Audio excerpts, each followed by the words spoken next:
Muy bien, buenas noches con todos. Vamos a comenzar con la tercera ponencia de esta semana del proyecto Hermano Mayor. Esta vez vamos a tocar un tema de genética titulado Las bases genéticas de la herencia. El ponente a cargo es el universitario José Velasco Hurtado, que es estudiante de tercer año de la Universidad Ricardo Palma, es participante Rainbow del Campus 2024, integrante del curso nacional integral de farmacoterapia, abordaje y aplicaciones clínicas, participante de la ciencia responsable ética en la investigación médica, participante de metodología general de Healthy en aplicaciones en medicina basada en evidencia. Muy bien, hasta adelante, José, todo tuyo. Sí. Muy bien, buenas noches, estimados. Voy a empezar a presentar. A ver, avísenme si se ve. ¿Se ve correctamente? Bien, se puede ver, José. Ya, vamos a empezar entonces. Primero, esta va a ser la temática que voy a presentarles. Primero vamos a ver una introducción a la genética. Luego, en esta sola ponencia me voy a enfocar en lo que es genética monogénica. Les voy a enseñar un poco sobre los heredogramas y al último los cuadros de Punnett. Estos van a ser los objetivos. Y muy bien, empecemos. La genética médica como tal y también el inicio de la genética como ciencia no ocurrió hasta que Gregor Mendel en 1865 empezó este tipo de experimentos. Eh, no lo hizo, digamos, con una intención, no pensó él, ¿no? Que iba a empezar una ciencia con este experimento, que fue el que probablemente muchos ya conocen, que es el de las arvejas amarillas pero lisas, y cruzó con unas arvejas verdes pero arrugadas, y él observó que en la primera generación salían amarillas y lisas, pero cuando se autofecundaban, habían verdes, lisas y también eh, amarillas, pero arrugadas. Entonces, pero este conocimiento no se, no se difundió demasiado, porque Mendel cometió el error de publicarlo en una revista, digamos, no tan conocida, y no fue hasta recién, 35 años después, en los años 1902 aproximadamente, que estos tres botánicos redescubrieron las leyes de Mendel, que fueron Hugo de Bryce, Carl Correns y Eric Schexmark. Entonces, ¿cuáles son las leyes de Mendel? Van a ser tres.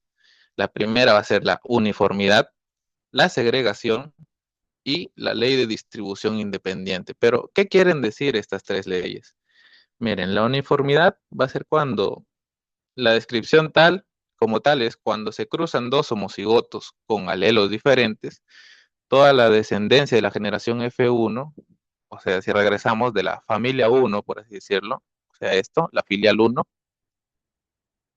es idéntica y heterocigoto. Dicho de otro modo, estas características no se mezclan porque antes, cuando la genética todavía era algo filosófico, algo solo que se pensaba de un tipo de herencia filosófica, digamos, pensaban, todas las características se mezclan. O sea, si por ejemplo, una madre tiene enanismo y un padre tiene gigantismo, antes se pensaba que por, digamos, mezcla, se iba a tener un hijo, digamos, de una altura promedio, ¿no? Pero no es así. La ley de la uniformidad dice que no, sino que la generación va a ser idéntica, pero va a ser heterocigota. ¿Y qué quiere decir heterocigota, homocigota? Un homocigoto es todo individuo que tiene dos alelos iguales. Pueden ser estos, por ejemplo, ¿no? AA del tipo dominante, mayúsculas, o AA, pero minúsculas, del tipo recesivo. Y los heterocigotos quiere decir que son dos alelos diferentes. O sea, una persona puede tener, digamos, un alelo dominante y uno recesivo, o a la inversa, uno recesivo y uno dominante. La segunda ley, la de la segregación, te dice como tal que cada persona posee dos genes para una determinada característica, pero solo uno los va a transmitir a la nueva generación. Como les pongo acá una imagen, pues no, esto se comprobó después cuando se empezó a hacer los experimentos de la meiosis y ahí se vio, pues, ¿no? Que en la primera, en una segunda meiosis o la disyunción meiótica como tal, los cromosomas se separan y cada progenitor va a heredar solo una de de sus brazos, digamos, largos y cortos. No hereda los dos, no hereda el cromosoma completo, porque eso ya sería patológico. Y la tercera ley es la distribución independiente, que te dice como tal que los integrantes de pares de genes diferentes se segregan a la descendencia independientemente uno de otro. Esto ya es un poco más avanzado, ¿no? Pero miren, si volvemos al ejemplo de las arvejas amarillas lisas, acá podemos ver que hay dos genes como tal, ¿no? Dos alelos diferentes. Son los alelos del el color amarillo y los alelos del color perdón, de la textura lisa. Entonces, independientemente de si se hereda uno o el otro, ambos se tienen que heredar. No sé si me dejo entender, pero véanlo así, como que siempre uno de los cromosomas se tiene que heredar, tanto de una u otra característica. Siempre se tiene que heredar por lo menos uno de los padres, como ven acá, pues, ¿no? Y acá, por ejemplo, este progenitor va a heredar un alelo A y un alelo B. El otro progenitor va a heredar igual recesivos, ¿no? Pero está heredando independientemente de si el otro los hereda o no. Pero ya, ahora entrando un poco más al nivel ya más científico, ¿no? ¿Dónde están los genes? No, no se ven a simple vista. Los genes van a estar estructurados de esta manera. El ADN o el ácido desoxirribonucleico va a juntar las bases y todas estas bases, miles de bases, van a formar un gen. Luego, estos genes tampoco es que están libres en la célula, se empaquetan a través de las histonas y las histonas se empaquetan aún más y eso forma un cromosoma. Y el conjunto de cromosomas va a ser llamado el cariotipo. Entonces, ¿cómo que se define la genética médica? Es como la ciencia que va a estudiar el diagnóstico, el manejo de trastornos hereditarios y sobre todo, cuál es digamos, cuál es el centro del estudio, va a ser el ADN, que va a estar contenido en un núcleo que va a constituir por último el genoma. O sea, todos los genes que una persona tiene en sus células constituyen su genoma. Actualmente ya se terminó, digamos, el proyecto del genoma humano, ya se sabe la mayoría de genes y se organizan en 44 pares autosómicos, o sea, en 22 pares, mejor dicho, ¿no? 44 en total autosómicos, del par 1 al par 22 y dos cromosomas sexuales. En los hombres va a ser el XY y en las mujeres va a ser el XX, pero no se expresan las dos X. Acá hay un caso interesante, que es que en las mujeres se inactiva una X, solo se expresa una de las X. Puede ser tanto la X heredada por el padre, por la madre, pero solo se va a expresar una. Ya, ahora hablando sobre la forma de los cromosomas, van a tener esta forma parecida a una X, ¿no? Y tienen estas partes. En los extremos van a tener los telómeros, que son, por así decirlo, son como botoncitos que determinan el final.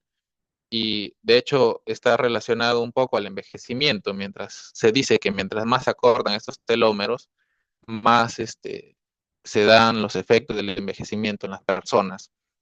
Entonces, todos los cromosomas van a tener diversos tamaños. Miren, si volvemos a la imagen, el cromosoma 1, si lo ven, es el más grande, mientras que el cromosoma 22 es el más chiquito. O sea, se les ha ordenado por orden de tamaño.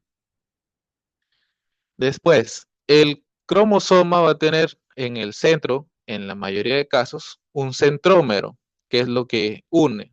Pero nosotros vemos el cinetocoro, que es como un cinturón que amarra el centrómero. No, no vemos como tal el centrómero, sino el cinetocoro.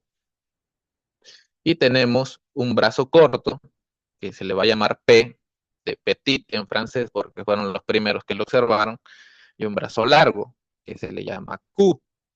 ¿Y por qué se le llama Q? Bueno, porque los estadounidenses fueron los segundos en encontrar el brazo y como ya se llamaba P el corto, le pusieron Q solo porque es la secuencia en el abecedario. Ahora, acá les pongo, ¿por qué les he puesto M, SM, M, SM, acá A? Porque esto quiere decir estos son metacéntricos cuando miren, su brazo corto, en teoría, y su brazo largo son casi del mismo tamaño. Entonces el centrómero parece estar en el centro. En cambio, los submetacéntricos son aquellos en los que el brazo corto es un poco más corto que el largo. Y pareciera que está en el centro, pero en realidad está más inclinado para el brazo corto. De ahí están los acrocéntricos. Estos acrocéntricos tienen unos brazos muy cortos, demasiado, parece que ni existieran, a veces no se ven cuando uno hace el cariotipo. Entonces, por último, terminando ya esta parte, les voy a hacer un glosario, ¿no? De términos. El genotipo va a ser la composición genética global de un organismo.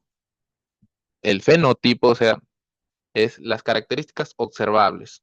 Yo les puedo decir en otras palabras que el genotipo es lo que está escrito en papel, digamos, en el papel de tu núcleo, y el fenotipo es lo que tú ves por fuera. No necesariamente el genotipo se expresa siempre, porque como dije antes, hay alelos recesivos y hay alelos dominantes. Esa es la diferencia entre fenotipo y genotipo. La penetrancia es la probabilidad de que un gen, aún estando ya en la persona, se exprese, sobre todo en el ámbito patológico, pues, ¿no? De ahí, como ya les expliqué, homocigoto, heterocigoto, y por último, los alelos dominantes y recesivos. Ahora, una pequeña pregunta, a ver, ¿cuándo se publicaron los resultados de Mendel y cuándo se redescubrieron? A ver si pueden en el chat me responden cuál creen que es. Eh, puede ser A, puede ser B, puede ser C, puede ser D. ¿Cuál creen ustedes que sería en esta primera pregunta? Pueden participar por voz también si quieren.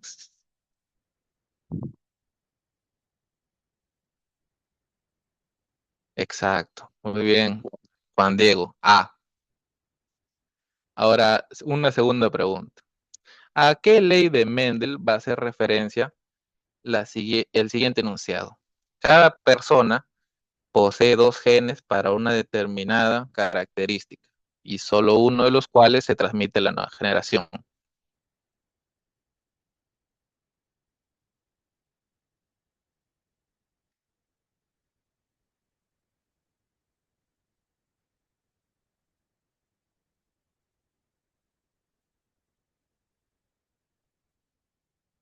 A ver, chicos, no sean tímidos, participen, por favor.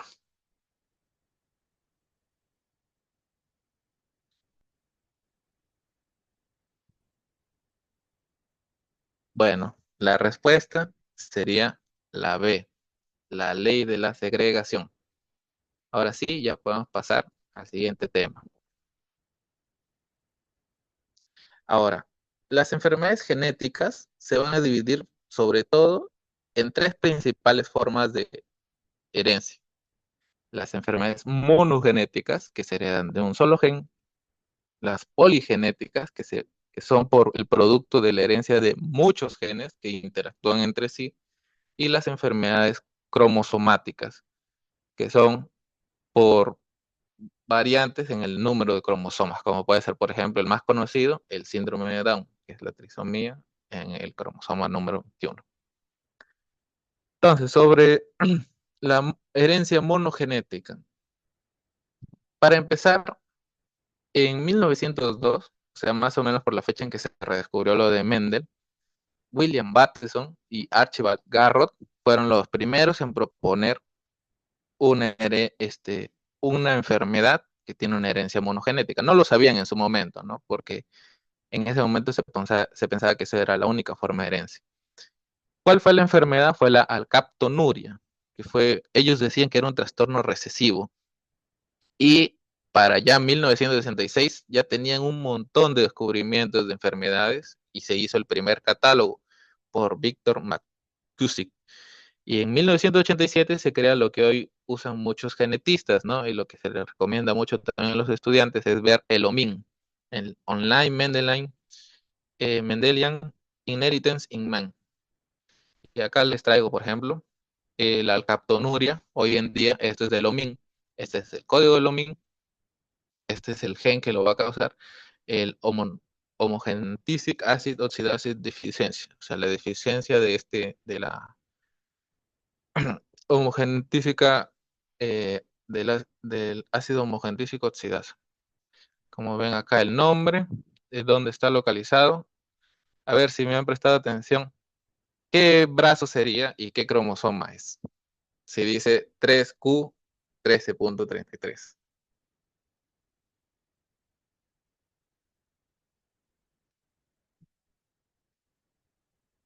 Sería el cromosoma 3 en su brazo largo. Muy bien. Entonces, pero la herencia monogénica es simplemente así, ya se caracterizó, no se estudió más.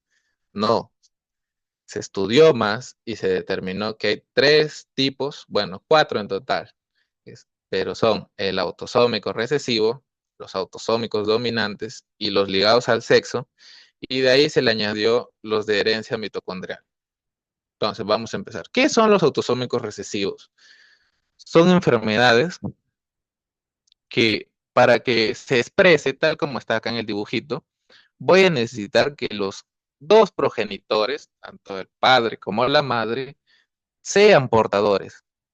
O sea, el padre y la madre pueden venir a consulta, digamos, y ellos no tienen ninguna enfermedad. Tú no les ves alguna enfermedad, no hay ningún síntoma.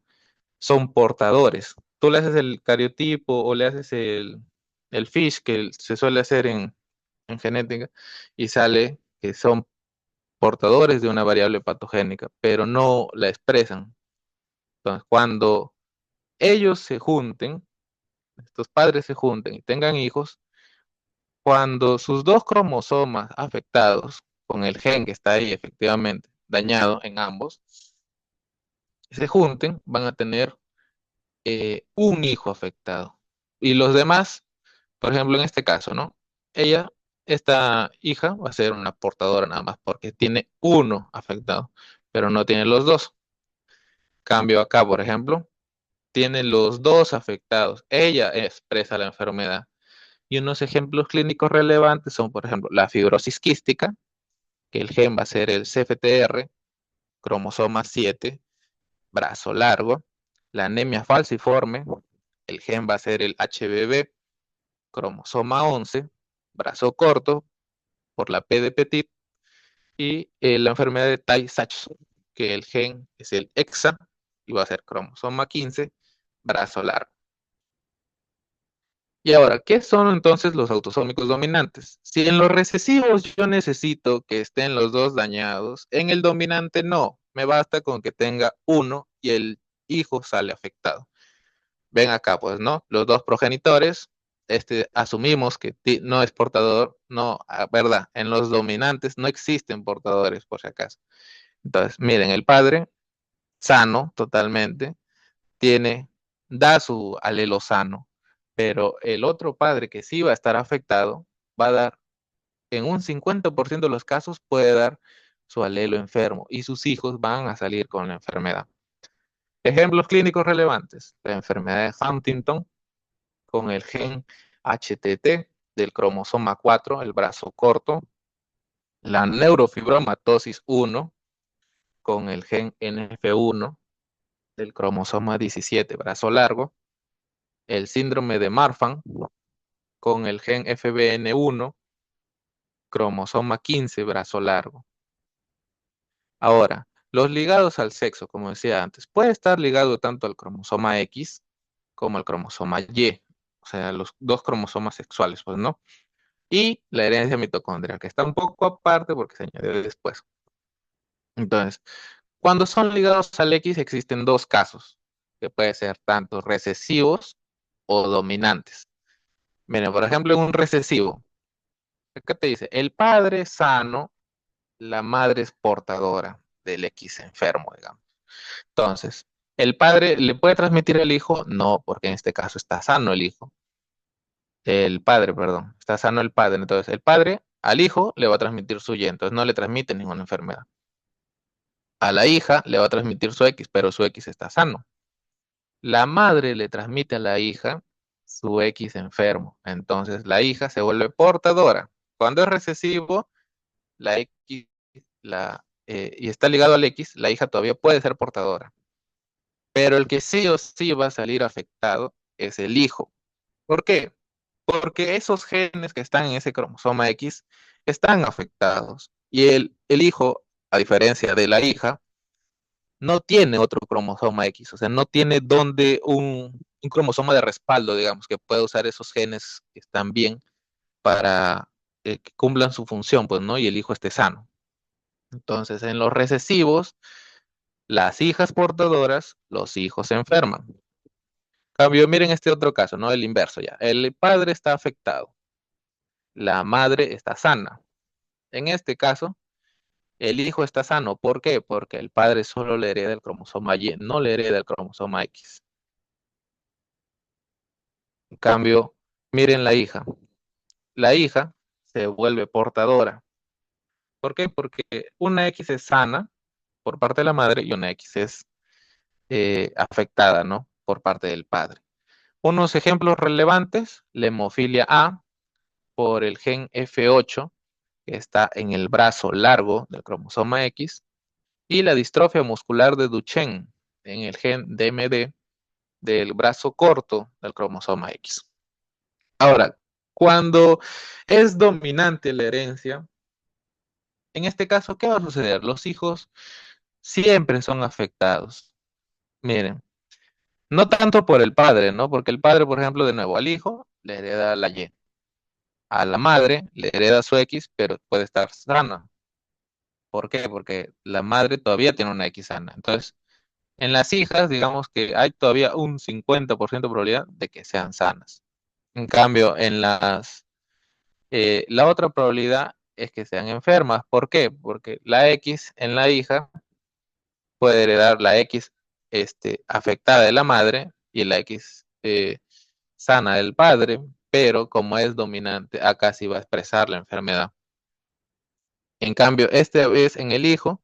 Si se dan cuenta, al igual que en este caso, el hijo siempre se ve afectado. ¿Por qué? Porque lamentablemente los hombres heredamos una X y esa X siempre es de la madre. Así que para el hijo en estos casos, en realidad sea recesivo o dominante, si la madre está enferma, es muy probable que el hijo igual la tenga porque va a heredarlo de la madre. No cambia mucho las probabilidades cuando es de herencia de la madre al hijo. Cambio, cuando es del padre, digamos. Cuando es del padre, solo la hija se va a afectar. El hijo ya no, de nuevo por el mismo caso, pues no, porque el hombre solo le hereda a sus hijos el cromosoma Y, no les hereda el cromosoma X.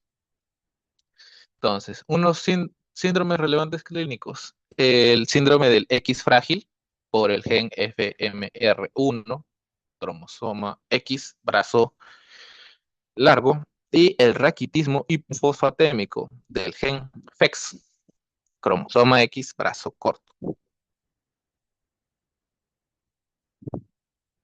Ya. Y los ligados al Y, acá existe dominantes, recesivos. No, acá solo existe un tipo de herencia. Cuando el padre está afectado, el padre es el único que puede tener un cromosoma Y, los hijos siempre van a ser afectados. Las hijas, no, porque las hijas no heredan un cromosoma Y, solo los hijos siempre van a salir afectados. Síndromes clínicos relevantes, el síndrome de Schweyer, del gen SRY, cromosoma Y en su brazo corto, y la infertilidad masculina por lesiones en el gen ASF, que produce una azoospermia del cromosoma Y, su brazo largo. Y los mitocondriales, miren, los mitocondriales pueden ser siempre, tienen que pensar o recordar que durante la concepción, las únicas mitocondrias que heredamos, los seres humanos al menos, es de la madre. No heredamos mitocondrias nunca del padre. Entonces, miren, si el padre está afectado, ¿le va a pasar a sus hijos? No, porque las mitocondrias no se heredan del padre. Entonces, toda la descendencia va a ser sana.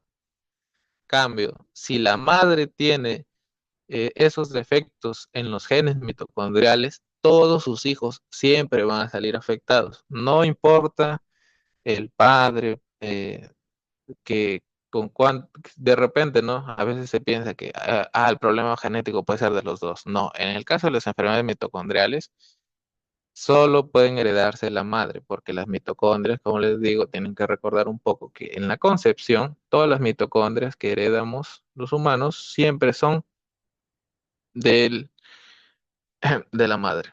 Entonces, relevantes clínicos, el síndrome de Melas con el gen MTT-L1, la atrofia óptica de Leber con el gen MTN-D1 y el síndrome de Leigh con el gen MTATP6. ¿Por qué acá no hay brazo corto, brazo largo? Porque el ADN mitocondrial es uno solo, entonces no hay como tal un brazo corto, un brazo largo, no hay como tal un cromosoma. A ver, unas preguntitas otra vez. ¿Cuál fue la primera enfermedad atribuida a ser de herencia monogénica?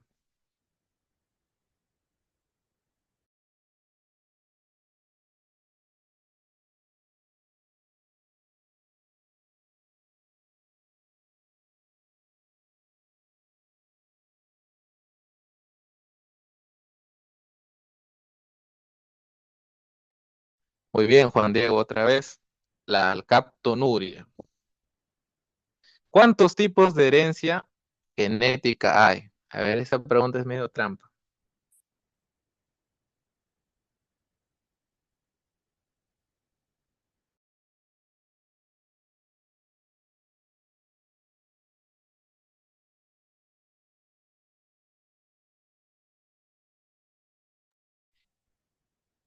Ya, acuérdense al inicio, cuando empecé el tema, les presenté eh, un mapita. Exacto, exacto, Luis. Tres, ¿cuáles son? La monogénica, la poligénica y las cromosomales. La primera, la segunda y la tercera. Qué chistoso. A ver, ya, ahora sí, terminando ya la genética monogénica, vamos a pasar a explicarles un poco de lo que es un heredograma. Primero tienen que conocer los símbolos del heredograma. Tienen, por ejemplo, el cuadradito, va a ser el varón, el circulito, la mujer, y en algunos casos puedes dibujar un rombo cuando, por ejemplo, un paciente te puede decir, no recuerdo cuántos hijos tuvo mi abuela o mi tatarabuela. Recuerdo nomás que había un varón, unas 6 mujeres, y no me acuerdo de los otros 5. Ya, entonces puedes poner ese sexo no especificado. En blanco son las personas no afectadas. En negro son las personas enfermas. Tú tachas cuando ya murió.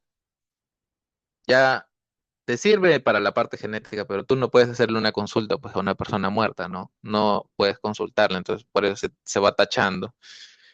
Cuando, por ejemplo, ¿no? En el caso de las abuelas o las tatarabuelas que han tenido una infinidad de hijos, tú no sabes, entonces puedes poner nomás descendencia múltiple y pones, para no estar poniendo, pues, ¿no? Eh, cinco cuadrados pones de frente, un cuadrado con 5 adentro. Ahora, cuando hay apareamiento consanguíneo, por ejemplo, no sé, a veces antes ocurría, ¿no? Que se casaban entre hermanos, entre primos, se pone ese tipo de línea, una doble línea. ¿Por qué? Porque una sola línea es una línea de apareamiento entre dos familias diferentes, entre dos personas de familias diferentes. Esta va a ser la línea de descendencia y esta es una línea de hermandad. Siempre una línea de hermandad viene después de una línea de descendencia. Esta es la generación 1, o sea, ustedes van a ver en el heredograma, que les he traído un ejemplo de acá, vamos a hacer un ejercicio. La generación 1, la generación 2, y siempre se va numerando de izquierda a derecha. Por ejemplo, 1, 2, acá podría haber, ¿no? De repente un tío, una tía, 3, 4. Entonces, para realizar todo heredograma, primero hay que tener calma y empezar a preguntarse. Primero, ¿qué tipo de herencia tiene la enfermedad? ¿Dominante o recesiva? Y acá el tip es ver, si hay saltos, es recesiva. Si no hay saltos, es dominante. ¿Qué quiere decir saltos? Tú vas a ver que, por ejemplo, acá no hay saltos. ¿Por qué? Porque en la primera generación hay una persona enferma y en la segunda generación hay otra persona enferma. Entonces, aquí no hay saltos. Saltos hay cuando, por ejemplo, imaginemos que acá no está pintado, ¿ya? Y viene la generación 3 y acá aparece una mujer enferma.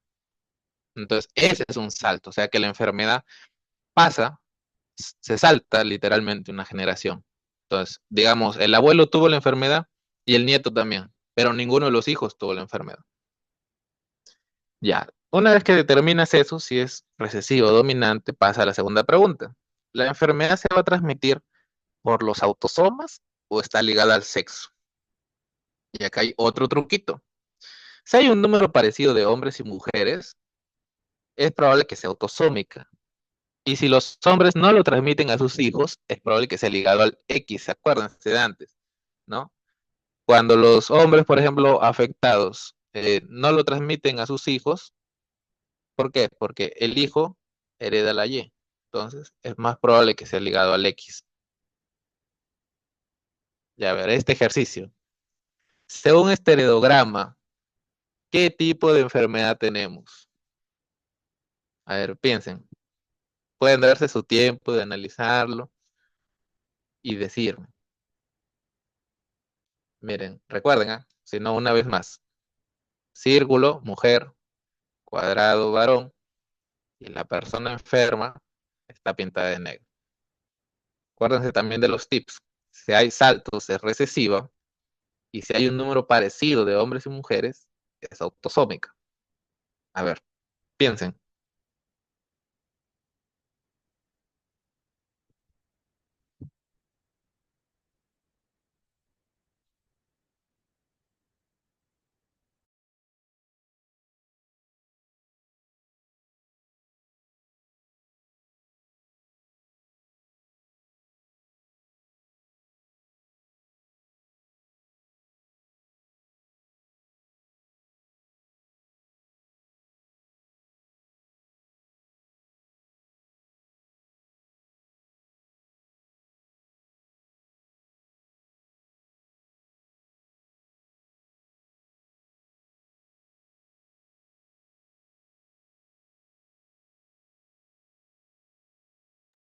A ver, Juan Diego pregunta si está saltando. No, no está saltando. Miren,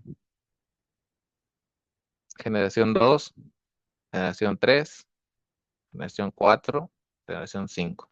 No parece que saltara. ¿O sí? No, pues ya mucha ayuda, chicos. Tienen que tratar de hacerlo. A ver. Si no, lo voy resolviendo con ustedes. A ver. Miren, en la generación uno no hay ningún enfermo, pero tienen un hijo enfermo. ¿Esto qué podría darnos un índice? Miren, es el varón y la mujer están sanos y el hijo varón tiene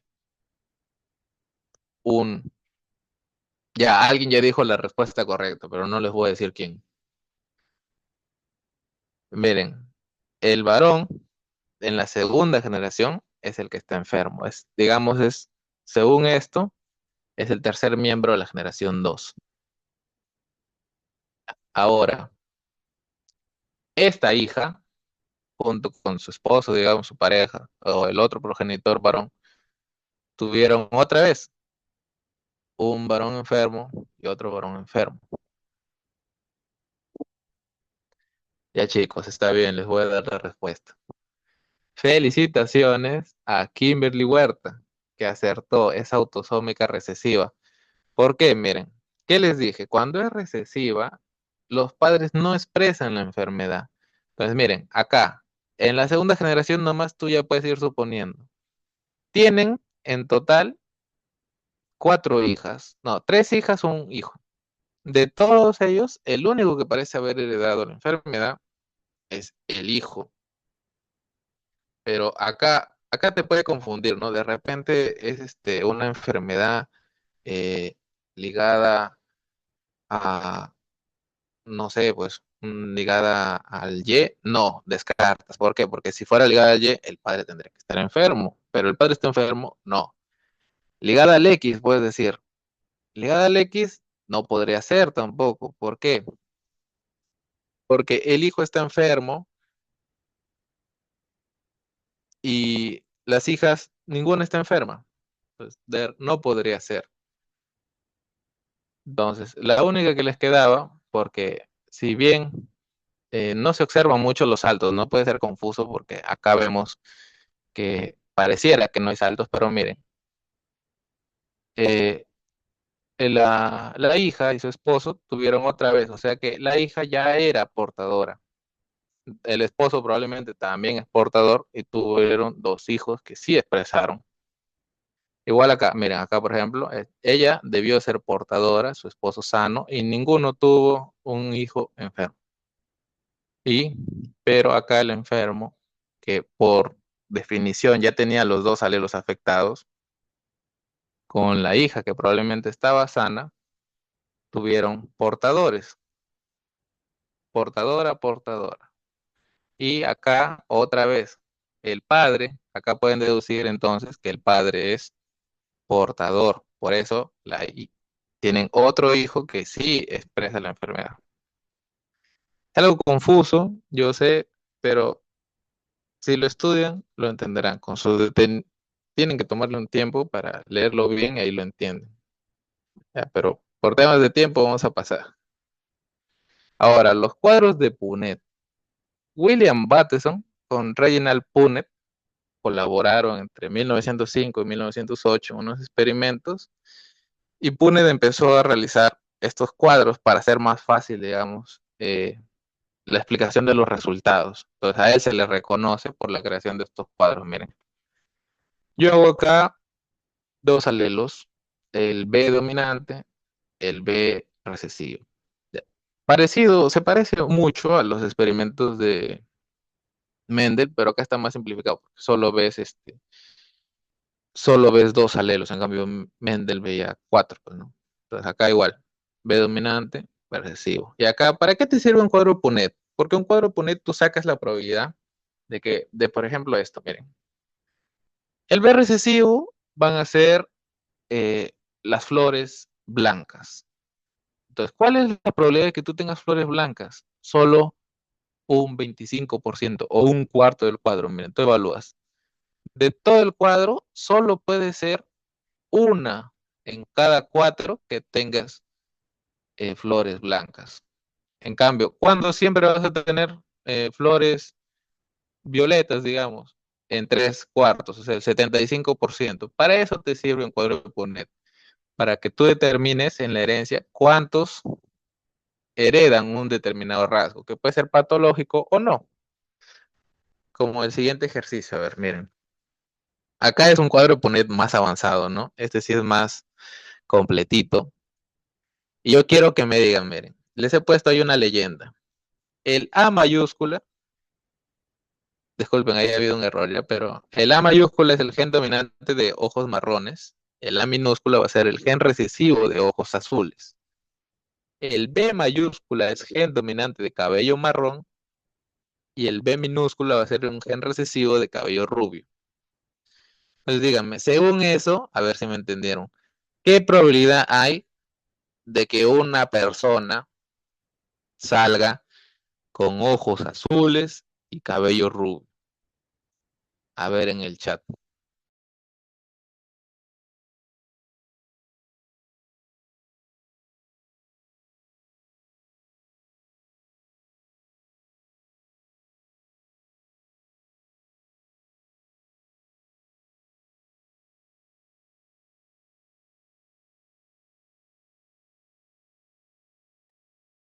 Cerca, ahí está, muy bien, Edison, uno de 16. ¿Y dónde lo ubicaría en el cuadro? Acá, en la esquina inferior derecha. Ese es. Cuando hereda A, B, minúsculas las dos, es un hijo rubio de ojos azules.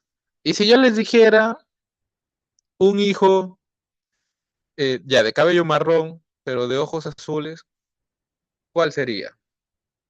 ¿Cuál sería la probabilidad y dónde lo ubicaría en el cuadro? A ver.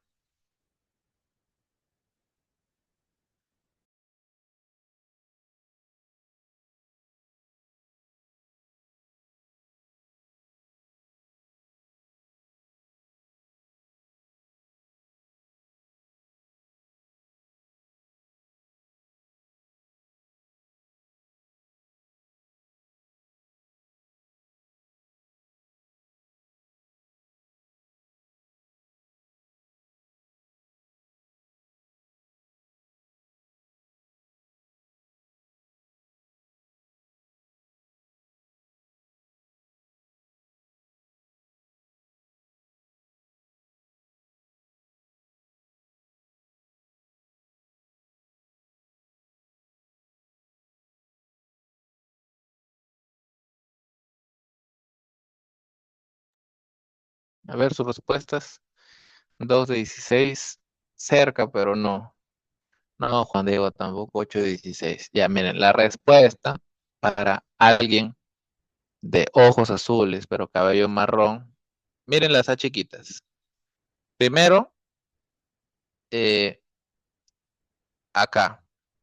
En el cuadro, digamos que está arribita del otro, o sea, el penúltimo, contando desde la derecha a la izquierda, en la columna número 4, fila número 4 también. O sea, acá sería el primero de cabello marrón, pero ojos azules.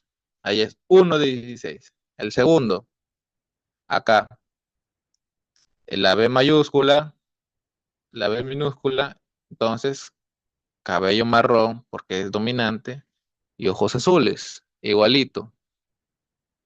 Y acá, otro, miren. Ah, ya. Ojos azules otra vez, pero acá hay una B mayúscula, entonces cabello marrón. Entonces, estos tres, ¿cuánto sería por lo tanto? 3 de 16. ¿No hay otro caso? No, porque miren, en este caso, por ejemplo, sería A mayúscula, B minúscula, ya. Ahí es ojos marrones, no puede ser. Entonces, ¿cuántos serían para, de nuevo la pregunta, para recordarles? Cabello marrón, ojos azules, solo podrían ser 3 de 16. Muy bien, y eso sería todo. Ahorita les voy a dar un quiz para ir terminando ya con esto. Pero primero, unas tres conclusiones. La primera conclusión que yo les puedo dar es que van a existir diversos tipos de herencia genética. Y sobre todo se les va a complicar más cuando es la poligenética. En la monogénica es más fácil de explicar todavía, pero en la poligenética no tanto, porque hay diversos genes que van a interactuar unos con otros. Y hay algunos, y hay muchas variantes por cada gen. Entonces, es más difícil todavía, es más amplio. Y en el mundo actual, como les pongo aquí, es importante al menos conocer unas bases, pues, ¿no? Tener las bases ya por último de solo la monogénica, pero al menos saber algo de la herencia. En la conclusión 2, va a ser necesario que ustedes sepan interpretar un cuadro de Punnett. ¿Por qué? Porque es una forma sencilla de explicar a los pacientes los posibles trastornos, pues, ¿no? Como les digo en porcentajes, que los posibles trastornos que pueden tener su descendencia o que han heredado posiblemente. ¿Por qué? Porque tú le puedes preguntar de sus padres si tuvieron, si eran, haces primero tu heredograma, ¿no? Y sabes si ha recibo dominante. Y le puedes decir ahí, mira, tú tienes, por ejemplo, para cáncer, ¿no? Si la madre tuvo cáncer y el padre se sabe que no, tú puedes sacar un heredograma dependiendo de si la variable es dominante o recesiva también. Y una tercera y última conclusión, es necesario hacer un heredograma siempre. ¿Por qué? Porque como les digo, en el mundo actual hay demasiadas variantes. 2.5 grados. A Ayer no ver, voy por a... favor. Ya, gracias por silenciar. Entonces, en el mundo actual es necesario saber hacer un heredograma. ¿Por qué? Porque hay demasiadas variantes en el mundo y hay muchas que son patológicas y uno no puede ponerse, pues, a analizar cada variante que existe, que se reporta. Al año siempre se reportan más.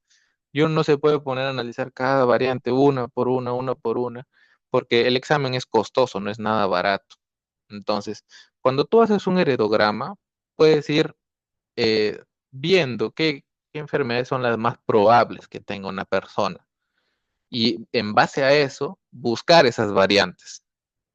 O sea, no buscar completamente todas las que pueden estar, pues no en OMIN, sino las que tú más o menos presumes por el heredograma, pues no, de repente la abuelita tuvo, no sé, una distrofia muscular, eh, el padre tuvo de repente un X frágil. Entonces tú vas haciendo un heredograma y tú vas viendo qué enfermedades es más probable que herede esa persona para que ya no le hagas todo un examen extenso, que encima sería costoso y tienen que estar sacando muestra. En vez de eso, lo centras ya. Solo estas variables quiero que me busques. Porque esa es otra. No lo he tocado mucho aquí, pero hay variables que son de novo también. ¿Qué quiere decir de novo? Que los padres de repente ni tienen la variable, pero el hijo sí. ¿Y por qué? Eso ya viene en desarrollo embriológico. ¿Por qué hay hijos que tienen enfermedades que sus padres no? Pero en sus genes está la variante, pero sus padres no. Una infidelidad, no necesariamente. No se alarmen, de repente conocen un caso de que los padres están sanos y el hijo tiene. No, no es una enfermedad, joven o señorita. Puede ser una variante de novo que apareció recién en el hijo. Muy bien, eso sería todo. Una última frase. Estas son mis referencias. Y por favor, sé que genética no es muy estudiado hoy en día, ¿no? Pero quiero que se lleven esta frase que dijo Claude Bernard, ¿no? Un fisiólogo, un médico. Quien no sabe lo que busca, no entiende lo que encuentra. Muy bien, eso sería todo. Les voy a pasar un quiz para que lo resuelvan, a ver. Y ya, con eso estaríamos terminando.